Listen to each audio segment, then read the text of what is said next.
Well, Drew, it's an emotional hangover here in State College, Pennsylvania. The day after the announcement, Joe Paterno out as head coach, be a new coach for the first time since 1966. Guilty on 45. All right, I know what you're thinking. I weighed a little more back then.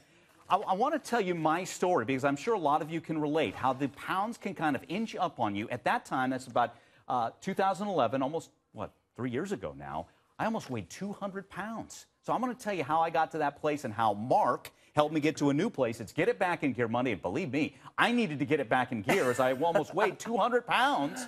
He's author of the book Body Confidence. What do you think when you see that shot and it's Beefy Mike coming at you? Beefy Mike, man, it's unbelievable when you look at your before and now you look at your after. I mean, you are a male model now.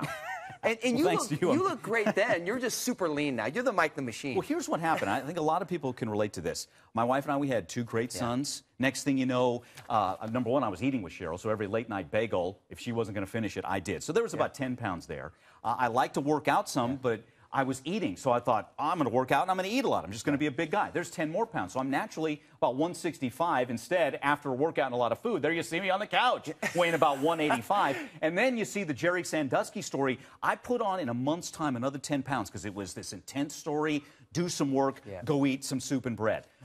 Report some more, go have cookies and coffee. Report some more, go have a Thanksgiving sandwich. Next thing you know, I'm almost weighing 200 pounds. That's the way it happens with folks, right? I love that couch picture, by the way. That's after like those big meals where you just want to pass out. I mean, that's what happens. 4th of July. Most people might be weighing more now. And what I love about you is you really evolved into it. And I think the first thing we talk about is there's no perfection there. Well, and on that front, let's weave it back here. As you can see, the pounds can gain on you.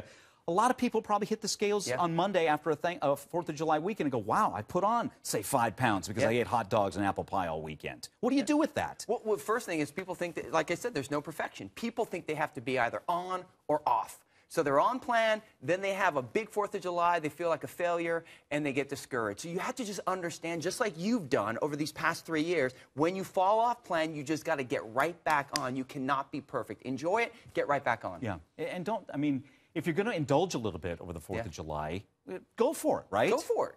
Just get back on. But then here's something, but the scale will yell at you. Scale's a liar, by the way. Right, don't believe it. I mean, what do you say about that? Because with me, the scale, in one sense, it didn't lie because as the weight just kept tacking on. But it can be a lie, right? That initial little 5 pounds you gain over a weekend? There's a difference between long-term weight gain like you did, 10, 10, 10. So then you hit a point where I just got to do something. That's it. But after 4th of July, if you have too many carbs or too much salt, it makes you bloat, or too much alcohol. So you can get on the scale today. Many people might be 6 to 7 pounds heavier. Within 2 to 3 days of being back on plan, it's gone. It's a fake weight. It's not real weight. So you just have to forget about that, understand the scale is just temporary, and get right back on plan. How many people can't get over it? A lot of people. When they tack on the 5 and then it's just, the heck with it. I might as well put on 5 more. They'll go 2 more days or 3 more days, and then they get discouraged, and then that's why diets attack us. It's having that mindset like you have, Mike. That's what I love about what you've accomplished, is that you understand that you can't be perfect. You understand that, hey, you're going to be a little heavier the next time, and then you just get back on, and it's gone within 2 to 3 days. Once you get back on and you lose that bloat 2 to 3 days later, you're okay now. Well, and I got to hand it to you. You've taught me this new way because now I've made it a way of life. In other words, I'm going to eat this way. And again, today, it's egg whites in the morning. 3 hours later, a smoothie, and so on and so forth. I'm going to keep things at an even keel and have a good dinner. And in the weight I put on over the 4th of July, it's going to be gone soon enough. Yeah, and your dad just had his 90th birthday.